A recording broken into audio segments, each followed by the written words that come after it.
Bismillahirrahmanirrahim. Assalamualaikum warahmatullahi wabarakatuh. Apa khabar murid-murid sekalian? Alhamdulillah, hari ini dapat kita berjumpa lagi dalam mata pelajaran Pendidikan Islam tahun 6. Pada kali ini, kita akan berbincang tentang sifat samad Allah Subhanahu wa taala. Okey, murid-murid boleh merujuk dalam buku teks Pendidikan Islam tahun 6 di halaman 69. Okey, sebelum kita memulakan pelajaran kita pada hari ini, kita baca doa dulu. A'udzubillahi minasyaitonirrajim. Bismillahirrahmanirrahim. Allahumma iftah 'alaina hikmataka wanshur 'alaina min khazaini rahmatika ya arhamar rahimin. Amin. Okey, alhamdulillah. Jadi kita masuk pelajaran kita, iaitu samad. Maksud Allah bersifat samad. Apa itu samad? Okey, samad ialah salah satu daripada sifat-sifat Allah Subhanahu wa taala. Okey, maksud Allah bersifat samad iaitu Allah Maha mendengar. Allah Maha mendengar setiap sesuatu, sama ada bunyi yang kuat atau yang sangat perlahan. Okey, bunyi yang kuat kita boleh dengar lah. Okey, macam kita dengar bunyi kapal terbang, kita boleh dengar bunyi bunyi kucing, bunyi kawan kita bercakap, ataupun Allah juga boleh mendengar benda yang sangat perlahan. Contoh apa yang sangat perlahan? Okey, contoh kita berdoa kepada Allah dalam hati. Apa yang kita sebut dalam hati, Allah Maha mendengar. Contohnya kita setiap kali kita solat, kita berdoa kepada Allah SWT. Ya Allah, ya Tuhanku, ampunilah segala dosa-dosaku. Itu apa yang kita cakap dalam hati. Allah mendengar apa yang kita kata dalam hati. Ataupun kita berzikir. Subhanallah, walhamdulillah, Allahu Akbar. Kita zikir dalam hati. Kita duduk saja-saja, kita duduk tunggu bas ke, tunggu mak kita datang ke untuk ambil kita daripada sekolah, kita berzikir. Okay, berzikir dalam hati. Allah Maha mendengar. Okay, Allah mendengar apa yang kita sebut dalam hati kita. Okay, apatah lagi apa yang kita keluarkan daripada mulut kita. Allah juga Maha mendengar. Yang seterusnya, pendengaran Allah berbeza daripada pendengaran makhluknya. Okay, pendengaran Allah berbeza daripada pendengaran makhluknya. Tak kira lah makhluk yang Allah ciptakan, manusia, kalau manusia ni mendengar melalui telinga. Okay, binatang pun mendengar melalui telinga. Tapi Allah mendengar bukan melalui benda-benda tersebut. Kita tak boleh samakan pendengaran Allah dengan pendengaran apa yang diciptakan oleh Allah. Kenapa? Kerana Allah tidak memerlukan deria pendengaran. Dan pendengaran Allah tidak terbatas. Okey? Kerana Allah ni tidak sama sifat dia dengan makhluk. Tidak sama dengan sifat makhluk. Contohnya tidak sama dengan sifat manusia. Okey? Allah berlainan. Laisa kamitslihi syai'. Itu Allah berlainan daripada sifat sesuatu. Dan pendengaran Allah juga adalah tidak terbatas. Okey? Pendengaran Allah tidak terbatas.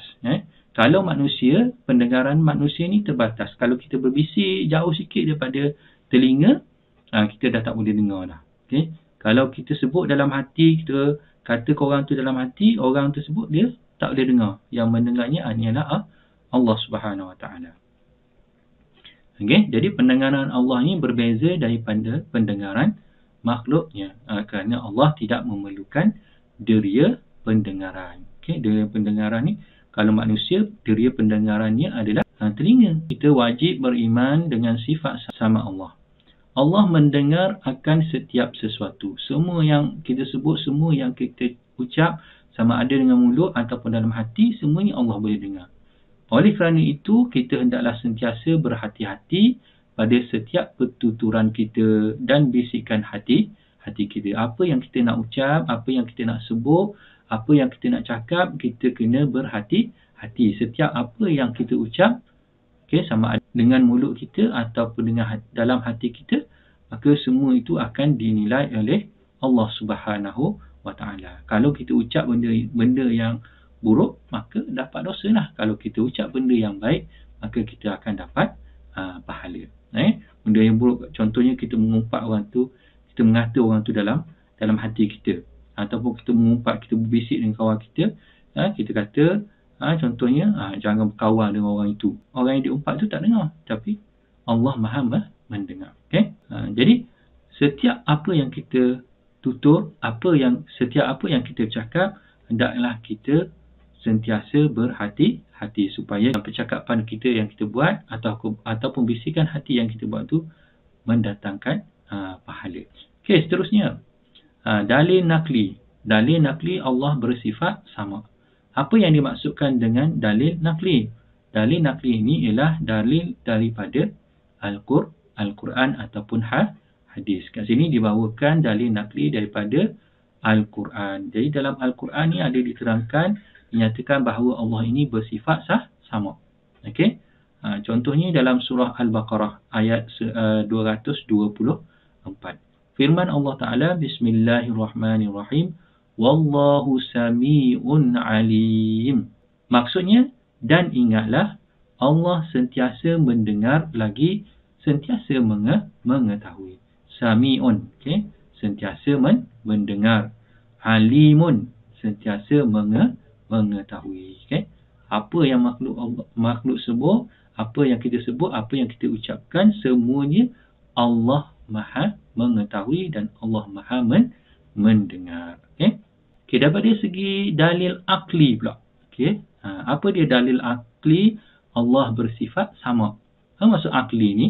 Okay, akal. Dalil akli Allah bersifat sama iaitu Allah memiliki segala sifat kesempurnaan dan kemuliaan. Okay? Allah ni mempunyai segala sifat kesempurnaan dan kemuliaan. Oleh itu, mustahil bagi Allah bersifat kekurangan seperti tidak boleh mendengar. Maksudnya tidak boleh mendengar itu adalah sifat kekurangan. Jadi mustahil Allah ni bersifat kekurangan. Kerana Allah mempunyai sifat kesempurnaan dan juga kemuliaan. Okay? Itu dalil akli.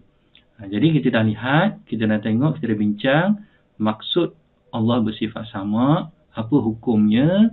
Kemudian kita lihat dalil nakli dan juga dalil akli Allah bersifat sama.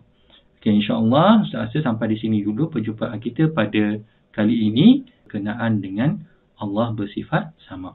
InsyaAllah kita akan sambung perbincangan kita dalam video yang akan datang. Assalamualaikum.